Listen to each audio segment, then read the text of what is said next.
Alright, so may gusto lang akong i-share sa inyo. Matagal ko na itong hinahanap and medyo mahirap siyang hanapin. But finally, nakabili na tayo. So sa Facebook Marketplace ko lang ito nabili kay Sir Patrick of Patrick's Camshot. So tara, open na natin.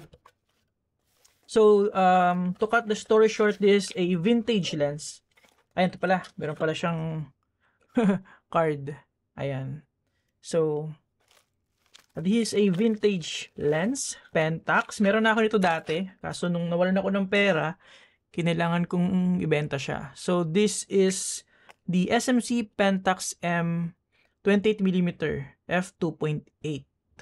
Ayan, so napakalinis pa. Fixing ko lang yung focus ko. Ayan, napakalinis pa nung glass. And okay pa yung ano niya, yung quality niya. So, I'm not planning on using this as a normal lens. Ang plano ko dito is gamitin ko siya as a reverse lens for macro photography. Gaya nga na sinabi ko, meron na ako nito dati. Binenta ko lang siya kasi kinailangan ko ng pera. Nabenta ko siya, I think 2K lang. This one, nabili ko 2.7K. Actually, discounted na yon kasi tumawad ako. Sorry, Sir Patrick. So, ayan. Goods pa yung yung quality niya.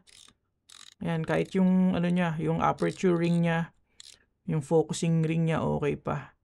So, abangan nyo na lang yung mga sample photos na i-release ko for this kasi bibili pa ako ng reverse ring adapter kasi wala na yung akin dati. Pero, magpapakita ko ng mga sample photos ngayon ng kuha ko gamit ito nung meron pa ako. At ginamit ko siya sa Canon 60D na body. Now, I'm going to use this on my Sony a7C II, so hopefully it will work out. So, ayun lang. Gusto ko lang share sa inyo. Maraming lens pa na pwede nyong gamitin for reverse macro. Pero ito kasi yung isa sa mga popular back in the day. Maganda kasi yung quality ng lens nito and mas madaling gamitin. Kasi maliit lang siya eh. Forward and back lang ang focusing mo niyan. Sobrang lapit ng distance mo sa subject. Dito ka pala mag-focus sa kabila. Kasi ito na yung mapupunta sa nakaharap sa sensor ng body ng camera mo. Dito ka na mag-focus. Tapos, dati gumamit din ako ng parang diffuser, takip ng KFC chicken. Bakit? Nakasingit dito. Saka ganun. Pakita ko yung picture sa screen din para may idea kayo. So, ayun. This will save me a ton of money actually kasi hindi ko na kailangan bumili ng legit na macro lens. Dito pa lang sapat na to. So, I'm excited to share more sample photos, more recent sample photos pag dumating na yung reversing adapter ko. So again, ito nga pala, may binigay nga pala sa akin si Tito J na reversing adapter for 49mm filter thread because 49mm yung filter ng Pentax 28mm f2.8. So ganito yung itsura niya. Medyo tabingi lang pero at least you'll get an idea how it works. So ito yung lens natin. Again, baliktad na siya. Yung harap ng lens sa sensor ng body and then yung likod yun naman yung sa subject mo. Forward and back lang yung focusing natin since manual na tayo dito, fully manual. Tapos, lalagay mo lang sa infinity yung yung focus ring mo and then yung aperture mo from f11 to f16. Pwede ngang all the way to f22 pero sobrang dilim na kasi nun. Pero kung gusto mong more focus yung subject mo, f22 ka dyan. So, f11 lang muna tayo.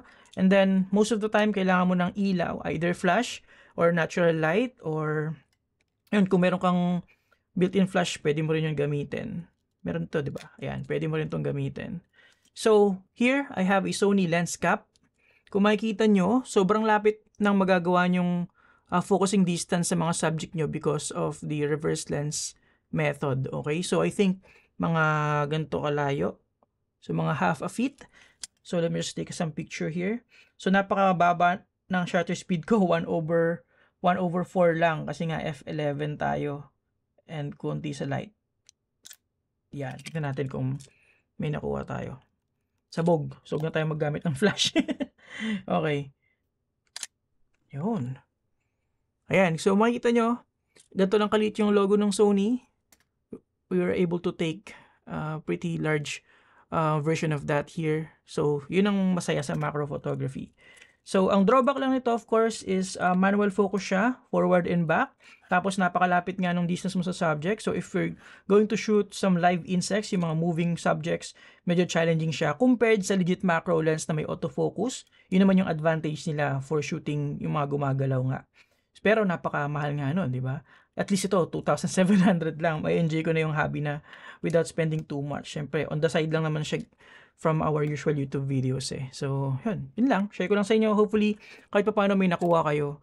Maraming lens na pwedeng gamitin for reverse macro photography. Pero gaya ng sinabi ko kanina, ito yung isa sa mga sikat back in the day.